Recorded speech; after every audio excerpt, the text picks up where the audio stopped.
je travaille à l'ADASEA, à Rodez. Et nous, on anime la 4ZH de l'Aveyron, la cellule d'assistance technique aux zones humides de l'Aveyron.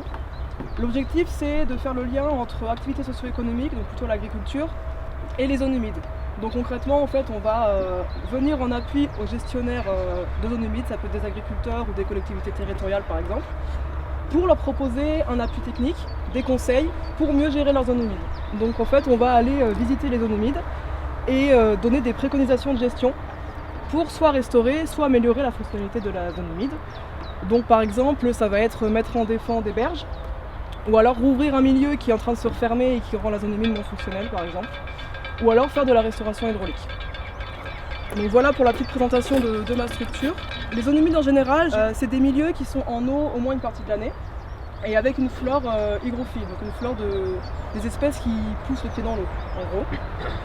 Et elles prennent des formes assez variées, ça peut être des prairies humides, des tourbières, des roselières, c'est vraiment très varié. Et elles remplissent différents rôles, ces zones humides, que ce soit au niveau hydrologique, au niveau écologique ou au niveau socio-économique, culturel et tout ça. Je travaille au syndicat mixte du bassin versant Aveyron-Amont.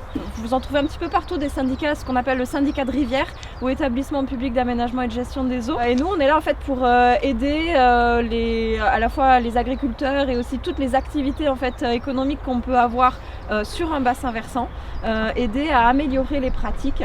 Donc c'est un petit peu dans la même idée que l'ADASEA qui est plus spécialisée dans les zones humides, et nous on va travailler sur l'ensemble des milieux aquatiques qui composent un bassin versant. Ici vous avez par exemple le ruisseau Lauterne qui passe, et au bord de ce ruisseau Lauterne, la zone humide ici. Et donc cette zone humide, il faut savoir que 1 mètre carré de zone humide est capable d'absorber 1000 litres d'eau. Donc aujourd'hui on est en contexte un peu sec, elle n'est pas vraiment en eau, on devine par sa flore, comme nous l'a expliqué Léa, qu'il y a de l'eau de façon permanente au moins, ou au moins temporaire de l'eau, mais sur des périodes vraiment d'inondation, vous pouvez avoir ça, c'est-à-dire que vraiment une fois que le sol il est gorgé d'eau, vous avez de l'eau vraiment partout dans la zone. C'est pas un photomontage, hein, c'est vraiment... je vous la fais passer pour que vous puissiez la faire circuler et la voir mieux. Donc en fait ça va nous servir, nous par rapport à vraiment la gestion du bassin versant et au niveau hydrologique, parce que toute cette eau qui est stockée ici, c'est de l'eau qui arrivera moins vite en aval dans les parties qui sont potentiellement inondées, dans les parties urbaines. Donc c'est pour ça que c'est assez important de préserver vraiment ces zones en tant que zone d'expansion de crue. On appelle ça zone d'expansion de crue, ça permet d'étendre la crue pour éviter que l'eau elle aille trop vite dans les zones urbanisées. Vous avez à titre d'exemple aussi le repère de crue ici. Il y en a un petit peu partout qui sont positionnés. Le repère de crue il permet de montrer jusqu'à quelle hauteur l'eau à un moment donné est montée. Donc là ici on voit qu'en 2019 vous aviez de l'eau jusqu'à mi-mollet sur le ponton. Et ensuite sur une crue par exemple centenale, donc une crue centenale c'est une crue qui a une chance sur 100 de se produire chaque année. Vous auriez ici 2 mètres d'eau au-dessus du ponton. La dernière, 2019 après la crue centenale, ici on n'a pas de données, on ne sait pas quand est-ce qu'elle s'est réellement produite. Du coup, ça c'était un peu les rôles des zones humides. Au niveau écologique, c'est vraiment un support de biodiversité. Parce que du coup, il y a des espèces faunistiques et floristiques qui vont vraiment dépendre de ces zones-là. Et après, pour ce qui est des critères, nous on utilise 2 critères pour déterminer une zone humide. Le premier c'est le critère flore, j'en ai déjà parlé un petit peu. Si on a suffisamment de flore hygrophile sur la zone, on va estimer que du coup c'est une zone humide. Le deuxième critère qu'on utilise un peu moins souvent, c'est le critère pédologique. Ça vous parle la pédologie? Pas trop? C'est l'étude des sols. Donc on va prendre une tarière qui va permettre de faire un prélèvement en fait de terre. Et après on va étudier ce prélèvement là et déterminer si on a un sol de zone humide ou pas. Parce que du coup les caractéristiques sont différentes suivant si c'est humide ou non. Au niveau de notre seigne, on a une diversité floristique qui est pas trop mal. Pas trop mal, c'est même bien. On a plus de 160 espèces floristiques.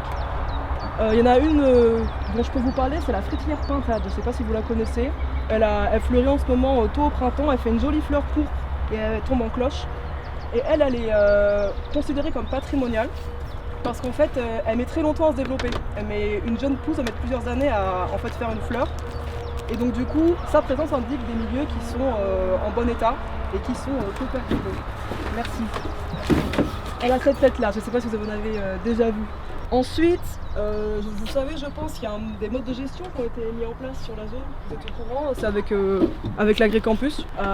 Du coup, selon les endroits, il y a de la fauche, du pâturage ou les deux qui sont mis en place. Et du coup, c'est des modes de gestion qui sont complémentaires et qui vont permettre, un, de favoriser des espèces différentes et de deux, de garder le milieu ouvert. Parce que du coup, si on ne met pas en place de mode de gestion, à terme, le milieu va se refermer et du coup, il y a des plantes, d'autres plantes qui vont prendre le dessus sur les plantes de zone humide. Et donc du coup à terme on n'aura plus de zone humide. Et donc c'est un bon exemple de pastoralisme. Vous connaissez le pastoralisme? C'est un mode de gestion des milieux naturels via l'agriculture, via le pâturage et le bétail. Donc ça permet à la fois de maintenir le milieu, de maintenir sa fonctionnalité et aussi de nourrir le bétail, donc c'est un peu gagnant-gagnant. Du coup, on a une question. Ouais. Vous êtes prêts pour la question? Alors c'est équipe orange, c'est ça? Oui. Apparemment oui. Hein. Combien de litres d'eau peut stocker 1000. de zone humide? 1000. Ah, vous écoutez. Vous avez écouté, c'est bien.